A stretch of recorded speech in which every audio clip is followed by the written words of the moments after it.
Hai, apa kabar? Kembali lagi bersama saya di Cacen Podcast alias Cagur Channel Podcast. Jadi, Cagur itu apa ya? Ca itu calon, gurnya itu guru, artinya calon guru. Nah, bagi kita-kita yang mahasiswa PPG Prajabatan dan bagi Anda yang baru pertama kali mendengarkan, selamat datang di Cagur Podcast. Nah, Cagur Podcast itu dimana segala hal tentang dunia pendidikan yang akan dibahas secara santuy dengan cara yang santai. Dan di episode kali ini kita akan membahas tentang pentingnya toilet training. Nah, agar siswa nggak ngompol lagi di dalam kelas. Nah, wah parah banget sih sampai ngompol di kelas. Tapi ini wajar kok, kan masih usia anak-anak. Nah, makanya dari konten kita kali ini akan membahas cara menerapkan toilet training. Toilet training ya. Nah, sebelum kita lanjut lebih jauh, perkenalkan dulu saya sebagai presenter. Nama saya Mandala Putri.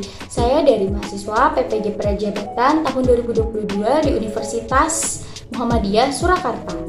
Oke, mari kita lanjut dengan menghadirkan special guest kita hari ini. Tentunya akan membuat kalian lebih tahu tentang toilet training. Langsung saja yuk kita undang. Ini dia Kak Aen dari mahasiswa PPG Prajabatan 2022 Universitas Muhammadiyah Surakarta. Halo Kak Aen, kita sapa dulu kali ya. Boleh dong sapa dulu dari Kak Aen buat audiensnya podcast Cacen ini. Oke, halo semuanya, apa kabar? Nama saya Kak Aen. Saya dari mahasiswa PPG Prajabatan 2022. Nah, kali ini kita akan bahas tentang pertanyaan yang dilontarkan dari Mbak Manda. Iya, tadi aku udah bilang ya tentang toilet training. Nah, langsung aja ke pertanyaan aja apa ya? Oke, boleh. Ya, apa sih kira-kira yang menarik dari toilet training? Terus juga kenapa kita harus tahu tentang toilet training, dan apakah susah untuk kita menerapkan toilet training bagi anak-anak? Yuk kita ulas dengan tuntas ya.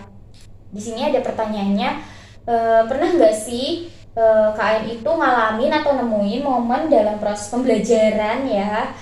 Tentunya kita kan sebagai cagur nih ya, dalam proses pembelajaran ada siswa yang tiba-tiba ngompol di kelas atau mungkin kebelet pipis atau apa gitu ya. Coba dijelaskan, mungkin Kak Ain bisa ngasih pendapatnya. Pernah sharing cerita gitu yuk. Oke. Nah, sebenarnya kan kita kan basicnya di sekolah dasar ya, jadi pasti pernah ngalamin dan nemuin siswa yang ngompol di dalam kelas. Nah, ngompol bagi anak-anak itu wajar ya, tapi enuresis atau ngompol ini merupakan salah satu masalah kesehatan yang sering orang tuanya itu jarang banget untuk menganggap ini sebagai sebuah masalah gitu. Nah, kebetulan saya itu pernah menemui di kelas 1 anak laki-laki itu ngompol. Pas itu saya lagi observasi ya, dan pas saya tanya ke gurunya, ternyata dia nggak ngompol 1 kali, udah pernah ngalamin ngompol itu 7 kali dalam 1 semester ini gitu. Nah, sebenarnya ada fakta menarik di mana salah satu tokoh Herbert ini mengatakan kalau anak yang suka ngompol itu cenderung menjadi anak yang mudah cemas dan gugup.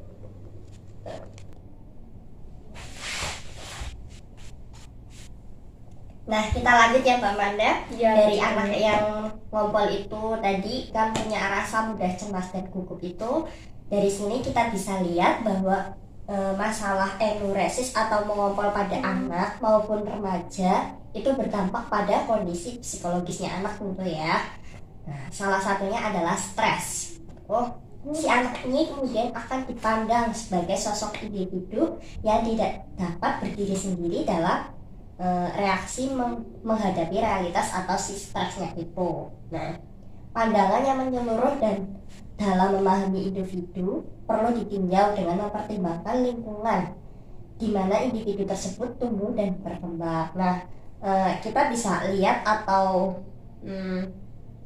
memandang lingkungan individu tersebut melalui teori ekologi dari Bronfenbrenner. Nah, teori ini mengatakan bahwa setiap individu itu akan dipengaruhi oleh 5 sistem lingkungan yang berasal dari interaksi interpersonal terbuka hingga pengaruh berbasis luas budaya.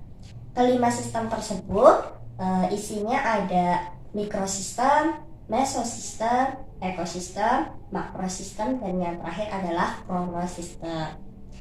Terus selain tadi kita membahas tentang teori ekologi, ada lagi permasalahan di era yang modern sekarang, Mbak Manda. Oh, apa tuh? Dimana, ya,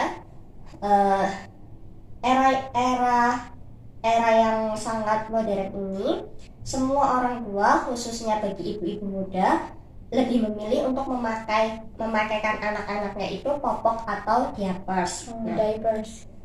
Dengan alasan itu lebih memilih kepraktisannya. Padahal cara ini kan menyulitkan proses belajar anak mengenai toilet training ya, Mbak ya.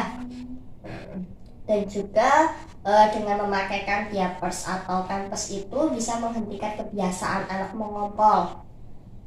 Sama seperti orang tua, anak juga akan merasa lebih praktis dengan memakai popok dan tidak ingin untuk ke toilet. Gitu, Mbak.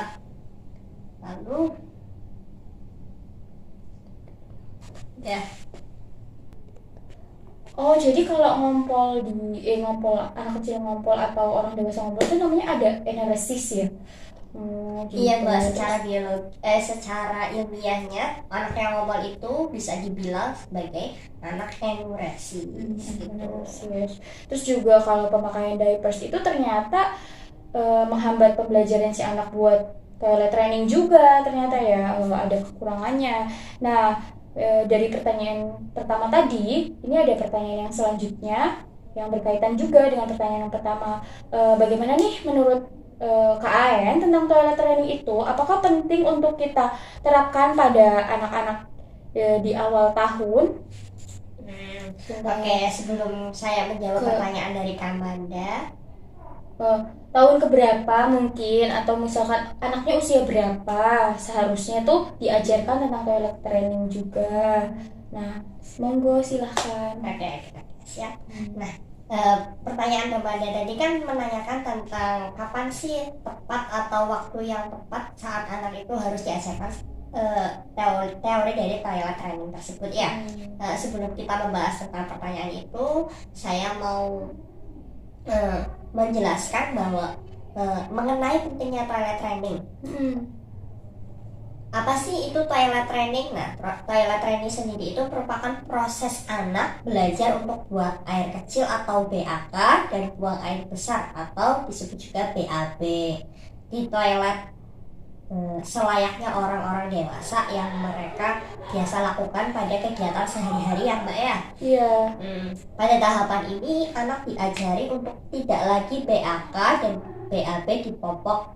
Seperti apa sih yang biasa dilakukannya? Nah, jadi sudah jelas ya betapa pentingnya toilet training ini bagi anak-anak. Nah, mulai tahun keberapa sih kita harus mulai menerapkan toilet training ini? Pada dasarnya, setiap anak itu memiliki perkembangan yang berbeda-beda, Kak Amanda. Sehingga ya, usia tidak bisa dijadikan sebagai patokan kapan anak siap untuk menjalani toilet training tersebut. Namun, umumnya anak itu siap untuk menjalani toilet training ketika usianya sudah menginjak 1,5 tahun atau minimal 2 tahun. Anak perempuan itu biasanya terbilang memiliki ketertarikan yang lebih untuk mempelajari toilet training, Kak Amanda. Sehingga mungkin akan lebih cepat paham dibandingkan anak laki-laki. Untuk mengetahui kapan pastinya si anak kecil siap untuk menjalani toilet training, coba kita bisa lihat kesiapan anak melalui kesiapan fisik dan emosionalnya. Tanda-tanda anak udah siap secara fisik adalah ketika si kecil ini sudah mampu untuk mengontrol keinginannya dia untuk BAK ataupun BAB di toilet gitu Mbak. Oh, oke. Nah, sampai pada perbincangan kita yang paling akhir nih, kesimpulan dari toilet training yang kita bahas tadi, diantaranya itu ya ada pandangan yang menyeluruh dalam memahami individu, misalnya kenapa anak ngompol atau enuresis itu pemalu, cenderung suka sendiri, dan lain sebagainya. Hal-hal seperti itu perlu ditinjau dengan mempertimbangkan lingkungan di mana individu tersebut tumbuh dan berkembang, yaitu dengan menggunakan teori ekologi dari Brown Van Brenner. Teori tersebut mengatakan bahwa setiap individu akan dipengaruhi oleh 5 sistem lingkungan yang berasal dari interaksi interpersonal, terbuka, hingga pengaruh berbasis luas budaya. Nah, kelima sistem tersebut ada mikrosistem, mesosistem, ekosistem, makrosistem, dan kronosistem. Nah, faktor yang mempengaruhi keberhasilan program toilet training antara lain motivasi orang tua, ya, dan kesiapan anak secara fisik, psikologis, maupun secara intelektual. Nah, menurut Hidayat tahun 2009, dalam menjelaskan bahwa motivasi orang tua sendiri dipengaruhi oleh faktor intrinsik dan faktor ekstrinsik. Nah, faktor intrinsik itu merupakan dorongan yang berasal dari dalam diri seseorang. Nah, faktor ekstrinsiknya itu berupa sarana dan prasarana dan lingkungan. Nah, kurangnya pengetahuan ibu tentang toilet training berdampak pada anak menjadi keras kepala dan susah diatur. Nah, selain itu juga tidak mandiri dan masih membawa kebiasaan mengompol hingga besar. Nah, tidak hanya itu saja, psikologis anak juga terganggu seperti memiliki rasa kurang percaya diri, rasa malu bergaul dengan teman sebaya, dan gangguan perkembangan sosial lainnya. Nah, kondisi sebaliknya dapat terjadi pada anak yang telah diajarkan toilet training sejak dini, yaitu rasa percaya diri saat bergaul dengan teman sebaya. Anak cenderung memiliki jiwa sosial yang dapat memotivasi teman sebayanya agar tidak mengompol lagi. Nah, bagi pendidikan dapat dijadikan sebagai salah satu referensi dalam memberikan pembelajaran toilet training pada anak di sekolah dan juga sebagai informasi edukasi. Nah, oke, sebagai penutup, saya mau mengucapkan terima kasih pada Kak Aen yang telah menjadi narasumber dan mau bergabung di podcast Cacen, dan terima kasih juga pada netizen yang budiman telah mendengarkan Cacen Podcast kali ini. Episode kali ini, mari kita terapkan toilet training sejak dini. Oke, terima kasih.